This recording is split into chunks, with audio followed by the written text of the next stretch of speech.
नमस्कार साथियों, 107.8 रेडियो जयघोष पर आप हैं अपनी दोस्त समरीन के साथ। और आज हम बात करने जा रहे हैं विधात्री में एक बहुत ही प्रतिभाशाली और बहुआयामी शख्सियत से। जी हाँ, बात कर रहे हैं हम डॉक्टर अनीता सहगल से। बहुत बहुत स्वागत है आपका। अनीता जी, जैसा कि हमारी इस साक्षात्कार से पहले बात हुई कि आप बनारस से थीं, तो आपका बनारस से लखनऊ तक का सफ़र जो था वो कैसे तय हुआ? बनारस जहाँ मेरा जन्म हुआ जी। और वो ऐसी पावन जगह है, ऐसी पवित्र जगह है जहाँ पे सभी लोग जाना चाहते हैं। लेकिन ऊपर वाले के रहमो करम से जो वहाँ पे जन्म लेता है वो वाकई में धन्य हो जाता है। जी। शिक्षा की नगरी है, संगीत की नगरी है, माँ सरस्वती की है, बाबा भोलेनाथ की नगरी है। तो वहाँ पे जन्म लेने के बाद जो है सफ़र जो है आपके लखनऊ तक पहुँचा और आज मैं आप लोगों के सामने हूँ और आप लोगों के साथ हूँ। ओके। जैसे कि आपने बताया था कि आप क्राफ्ट में, म्यूज़िक में कोई भी ऐसा आर्ट का जो हिस्सा है वो आपसे अछूता नहीं रहा है। तो ये सारी प्रतिभाएं, ये सारे गुण जो है वो एक व्यक्ति में समाहित हो, ऐसा बहुत मुश्किल से लोग मिलते हैं। तो आपने कैसे डेवलप की अपनी ये सारी स्किल्स? नहीं, ये क्राफ्ट वगैरह तो जैसे आप होता है ना कि आपके मन में जो क्रिएशन होता है कि उसको जो है आप जब आप कहा जाता है ना कि जैसे कि हर एक बंदा जो है कलाकार होता है और हर के पास एक कला होती है। लेकिन इन दोनों का जो समन्वय होता है, या तो वो जब रंगमंच के माध्यम से वो उसके मंच पे होता है, और अगर आपका लिखने का मन है या कुछ करने का मन है तो पेंटर होता है तो कैनवास के माध्यम से होता है, और शब्दों के माध्यम से उसकी लेखनी और कागज के साथ होता है। तो कहीं ना कहीं हर एक व्यक्ति जो है तो उसकी अपनी प्रतिभा को उजागर करता है। लेकिन जैसा मेरे साथ आपने कहा कि जो है ये सब गॉड गिफ्टेड है। मैंने कभी भी ये सोच के नहीं किया कि हाँ मुझे ये काम करना है या वो काम करना है, और बस मुझे सब कोई जो भी कुछ कहता था ये कर लो, मैं कर लेती थी। जो ये कहता ये कर लो। तो बस यही है कि शुरू से ये मन में था कि कभी भी किसी को अगर आपके पास कुछ ऊपर वाले ने दिया है तो कोई अगर आपके पास आता है तो ये आपकी जिम्मेदारी बनती है कि उसकी आप मदद कीजिए, उसकी सहायता कीजिए। क्यों? क्योंकि हमेशा याद रखिए, अगर कोई भी आपके पास आता है इसका मतलब कि उसको अपनी ज़िंदगी में आपकी कहीं ना कहीं किसी ना किसी रूप में ज़रूरत है। तो उसकी ज़रूरत का ख्याल रखिए और उसकी मदद ज़रूर कीजिए। बस यही सोच है जो अनीता आज आप लोगों के साथ है। जैसा आपने कहा बहुत सारी विधाएं हैं। जी हाँ, इस समय बहुत सारी विधाएं हैं माँ सरस्वती के माध्यम से, आप लोगों के दुआओं से, ऊपर वाले के रहमो करम से। लेकिन सिर्फ इसी चीज़ को मद्देनज़र रखते हुए मैं अपने इन सारी कलाओं को समाज तक पहुँचाती हूँ। ये किसी न किसी रूप में या तो ऊपर वाले का आदेश है, या सामने वाला जब आपके पास आता है तो यही समझ के आता है कि कहीं ना आप उसकी मदद ज़रूर करें।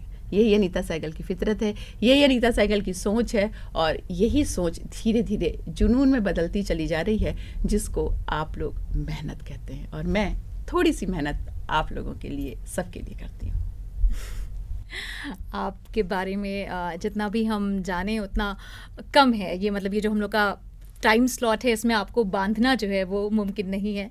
हम बात कर रहे हैं महिला सशक्तिकरण की। तो आपको क्या लगता है कि हमारे देश में जो है वो महिलाओं का सशक्तिकरण पहले के कंपैरेटिव अभी कितना है? क्या वो सेटिस्फैक्ट्री लेवल है? महिला सशक्तिकरण हमारा 8 मार्च का वो दिन जो कि पूरी दुनिया में मनाया जाता है, इंटरनेशनल वुमेन्स डे।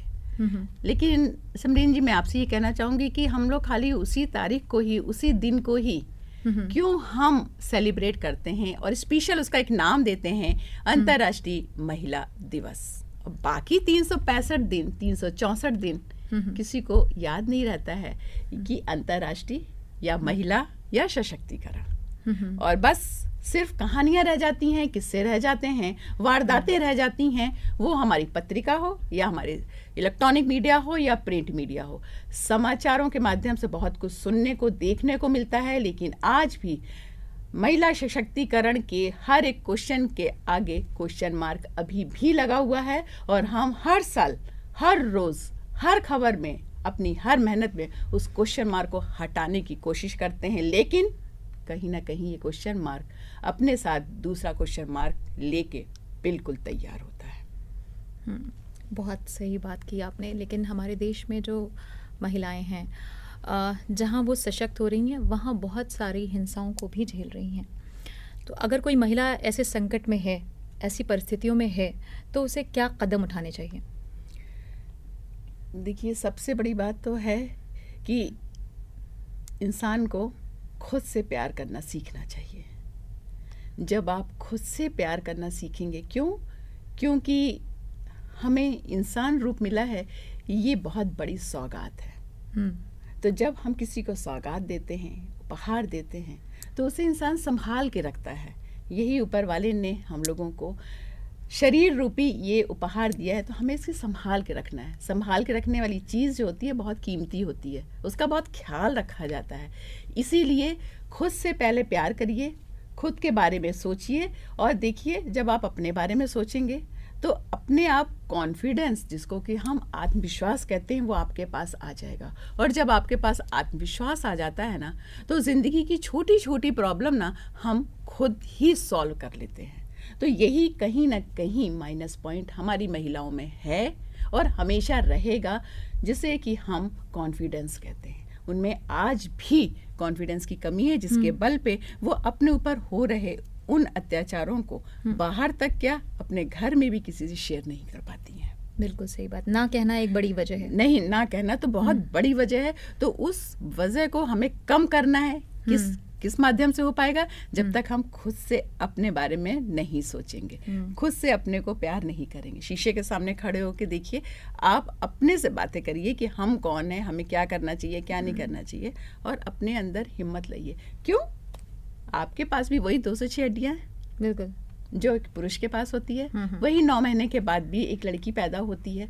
तो किस तरह से वही लाल खून भी है, वही प्रकृति है, वही धरती है, वही सूरज है, वही चांद है। तो इस मामले में कहाँ से डिफरेंस आ गया? लेकिन एक ऊपर वाले ने जो बनाया है, जो फिजिकली, जो मेडिकली चेंजेस के माध्यम से जो हमारा डिफरेंस है, वो तो रहता है। लेकिन जैसा आपने कहा कि अपनी आवाज़ उठानी चाहिए, समय के हिसाब से, जगह के हिसाब से, और बहुत सोफिस्टिकेटेड वे में, कि आपकी आवाज़ कोई दूसरा सुने। बिल्कुल, जैसा कि आपने कहा कि खुद से प्यार करना चाहिए और आवाज़ ज़रूर उठानी चाहिए। मैं आपसे एक सवाल और भी पूछना चाहूँगी कि जो महिलाओं पे अपराध, हिंसा, ये सब बढ़ा भी है, तो आपको इसके लिए क्या तत्व जिम्मेदार लगते हैं? समाज के ऐसे क्या तत्व हैं जिनको आप पॉइंट आउट करना चाहेंगी? सबसे पहला कारण आज की सोशल मीडिया।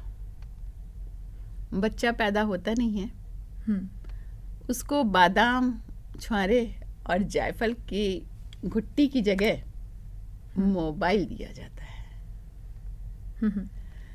तो जब तक वो समझदार होता है, तब तक आपके वो मोबाइल के सारे फंक्शन सीख चुका होता है।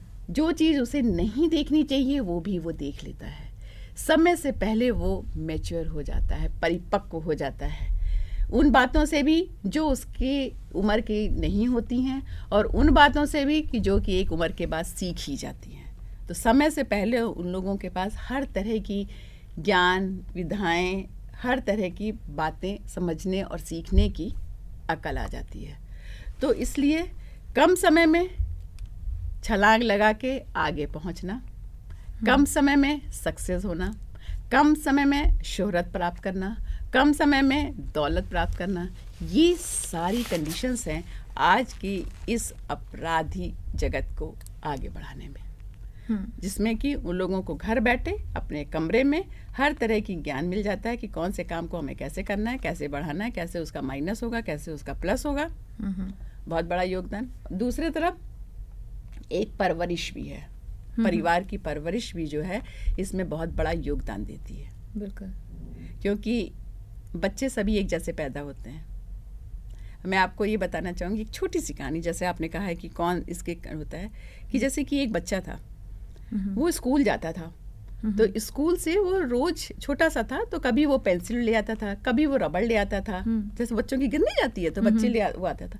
तो जब वो घर आता था लेके, तो अपनी माँ को दिखाता था कि माँ देखो आज मैं रबड़ लेके आया। तो उसकी माँ, हाँ बेटा, हाँ बेटा, एक दिन पेंसिल लेके, हाँ बेटा, हाँ बेटा, बहुत अच्छा काम करते हो। तो उसकी पीठ थपथपाती थी, मतलब उसको कुछ नहीं कहना था। धीरे धीरे धीरे धीरे समय बढ़ता चला गया और वो लड़का एक दिन डाकू बन गया। मेरे ये कहने का मतलब है कि अगर जिस दिन पहली बार उसका बेटा रबड़ लेके आया था तो उस माँ को ये बताना चाहिए था कि बेटा ये देखो किसी न किसी बच्चे की है, आप कल जाइएगा अपनी टीचर को दीजिएगा कि मैम मुझे ये मिल गई थी, आप जिसकी है आप उसको दे दीजिए। तो वो दूसरे दिन वो बच्चा पेंसिल लेके घर नहीं आता। तो यही बड़ी बात हो जाती है कि माँ बाप की परवरिश भी बच्चों को अपराधी प्रवृत्ति में लाने के लिए एक कदम है। बिल्कुल, जैसा कि आपने कहा कि परवरिश एक जो है वो बहुत खास अहम है और अहमियत रखती है, संस्कार बहुत ज़रूरी है। जी, जी। जैसा कि हम सब जानते हैं कि हमारा जो भारत है जी वो पुरुष प्रधान समाज है। तो महिलाओं के प्रति जो है वो मानसिकता इस पुरुष प्रधान समाज को में आप कैसे देखती हैं? ऐसी कोई बात नहीं है। महिलाओं की मानसिकता जो है वो बहुत जरूरी है। महिलाओं के प्रति जो लोगों की मानसिकता है वो पुरुष प्रधान समाज होने की वजह से, मैं दोबारा से रिपीट कर रही हूँ, बहुत वैरायटी है, बहुत वैरायटी है। अगर हम वहाँ से गांव से लेके शहर तक चलते हैं तो हमारा जो ग्राफ है वो इस तरीके से जाता है। क्योंकि आज भी हमारा 90% भारत जो है गाँव में रहता है। जी बिल्कुल। तो आज वहाँ पे अभी भी आप चले जाइए, रूढ़िवादी होगी, अंधविश्वास होगा, अशिक्षा होगी वहाँ पे। तो ये सारे जो पॉइंट्स हैं ये कहीं ना कहीं पुरुषों के माध्यम से हमारी उन महिलाओं के बारे में एक दूसरे तरह की सोच रखने का कारण होता है कि वो हमसे कम पढ़ी लिखी हैं, वो बाहर नहीं निकलती हैं, वो नौकरी नहीं करती हैं, वो आजकल की जैसे हमारे साथ नहीं हैं। क्योंकि पुरुष तो बाहर निकलता है, उसको हर तरह की महिलाएं देखने को मिलती हैं, तो वो भी ये सोचता है कि काश वो भी ऐसे हमारे घर में भी ऐसा हो। तो कहीं ना कहीं उसकी जो सोच होती है वो माइनस में बदल जाती है। जब माइनस में बदल जाती है तो वो फितरत घर में आती है। घर में आती है तो वो इमेज वो उसमें देखना चाहता है हर इंसान। तो घर से ही कहानियाँ शुरू होती हैं। बिल्कुल, घर से बात करें तो घर में लड़के और लड़की का डिफरेंस भी जो है ना वो माँ का थोड़ा बेटे के टुवर्ड ज्यादा जो है। लेकिन मैं अब यही कहना चाहूंगी कि हम लोग भी एक महिला हैं जी, लेकिन डिफरेंस आप रखिए, लेकिन ऊपर वाले ने जो डिफरेंस बनाया सिर्फ उसको मद्देनजर रखते हुए उसने मेडिकल यानी चिकित्सा के हिसाब से जो डिफरेंस बनाया है, बॉडी के हिसाब से बनाया है, उसको आप एक्सेप्ट करिए, उसको आप स्वीकार करिए, उसमें आप अंतर रखिए, हमेशा अंतर रहेगा। लेकिन बाकी चीज़ों में आप कह रहे हैं कि दिमाग, मेहनत, लगन, परिश्रम और आपके नेम फेम सब में, तो उसमें अंतर मत रखिए। वो आपकी बिटिया और आपका बेटा दोनों बराबर। अनीता सहगल वसुंधरा जी, एक सवाल मेरे जहन में आपसे बात करते हुए ज़रूर आ रहा है, क्योंकि जैसे हम जानते हैं कि ये बेइंतहा प्रतिभावान व्यक्तित्व की मालिक हैं या बहुत सारे गुण इनमें समाहित हैं। मैं जानना चाहती हूँ कि एक महिला घर हो, ऑफिस हो, कला का क्षेत्र हो, सबको इतने अच्छे से बैलेंस करती है, आपको इसकी क्या वजह लगती है? उसकी सकारात्मक सोच। सबका आंसर वही है, be positive and the think positive. अगर आप पॉजिटिव हैं, दूसरों के बारे में अच्छा सोचते हैं और हमेशा अपने को ट्रांसपेरेंट रखिए, यानी कि आपका मन और आपका दिमाग, दिल और दिमाग दोनों एक जैसे होने चाहिए। मतलब जो आपके दिल में है वो आपके जुबान पे होना चाहिए।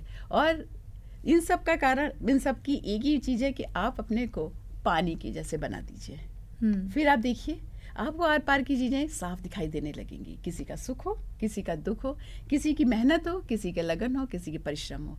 और सबसे बड़ी बात है, कोई भी कुछ कहे, जो मेरी खुद की एक्सपीरियंस है, जो अनुभव है, वो मैं आपको बताना चाहती हूँ कि जैसा कि समरीन जी ने कहा कि आपके पास बहुत कुछ है। जी हाँ, मैं इसलिए नहीं कह रही हूँ कि मैं अनीता सहगल हूँ, मैं अपनी बात आप तक पहुँचा रही हूँ। मैं इसलिए आपसे बोल रही हूँ कि एक फीमेल, एक महिला समाज में उन महिलाओं को प्रोत्साहित करने के लिए ये बात कह रही है कि आप लोगों के और ऊपर वाले की दुआ से बहुत सारी विधाएं हैं, उन विधाओं को एक साथ लेके चलना और सब में आप लोगों के आशीर्वाद के साथ सफलता अर्जित करना भी अपने आप में एक बहुत बड़ी उपलब्धि होती है, जिसमें आपका प्यार, अपनापन और ऊपर वाले का आशीर्वाद होता है।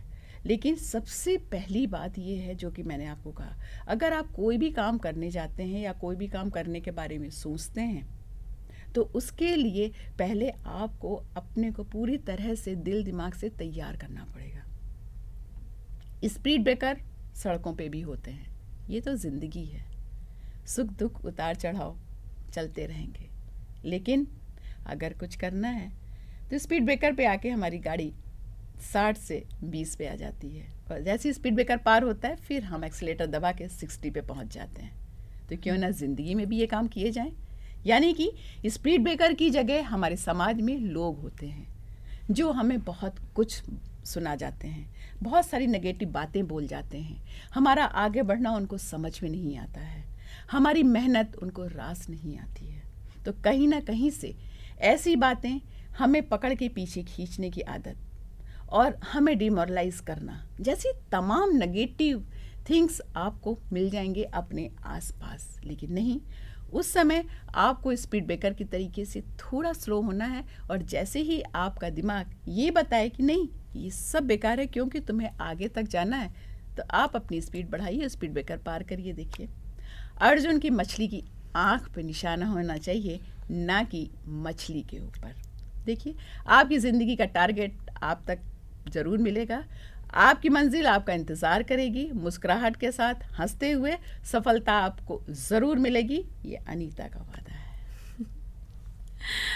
तो मंजिल आपको आई एम श्योर ज़रूरत मिलेगी, थोड़ी सी मेहनत और थोड़ी सी मशक्क़त आपको करने की ज़रूरत है। फिलहाल देखिए, मैं आपको बताऊं समरीन जी, मैं लिखती भी हूँ, जैसा कि मैं लेखिका भी हूँ, कवित्री भी हूँ, शेर व शायरी भी करती हूँ। तो मैं सबके लिए कहूँ ना, क्योंकि मेहनत ही एक ऐसा विकल्प है कि जिससे कि आप कुछ भी कर सकते हैं इस दुनिया में, कुछ भी आप प्राप्त कर सकते हैं इस पूरे जहान में।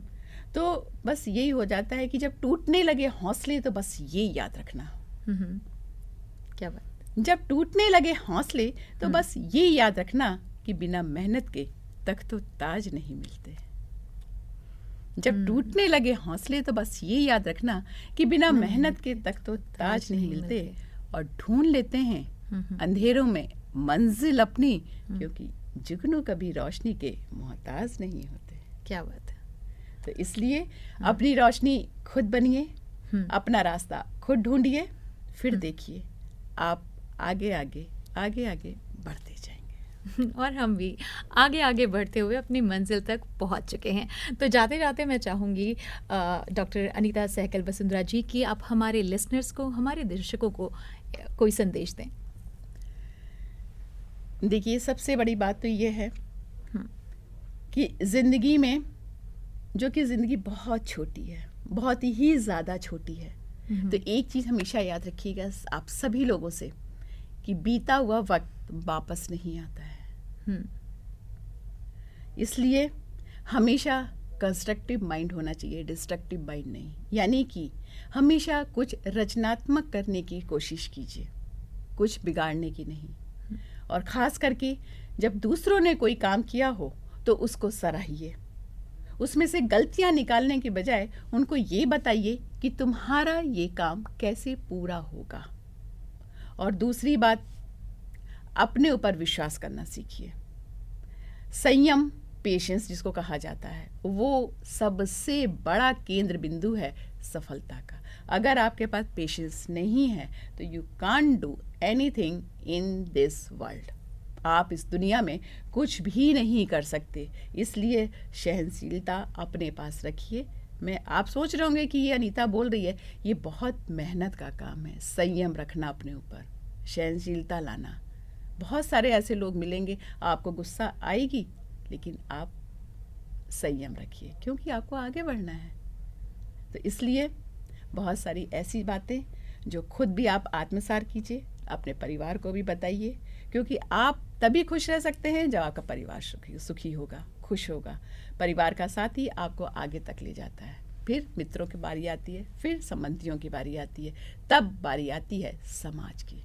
इसलिए समाज से जुड़े रहना है तो अपने को बदलिए। अपने को तभी आप बदल पाएंगे जब आप आगे जाने की सोचेंगे। तो इसलिए तमन्ना करते हो जिन खुशियों की, वो खुशियाँ तुम्हारे कदमों में हो। तमन्ना करते हो जिन खुशियों की, वो खुशियाँ तुम्हारे कदमों में हो। खुदा तुम्हें वो हकीकत में दे जो सोचा तुमने सपने में हो। तो आप सभी लोगों का सपना सच हो, मेहनत करिए, परिश्रम करिए, आगे बढ़िए जुनून के साथ, लेकिन सच्चाई के साथ।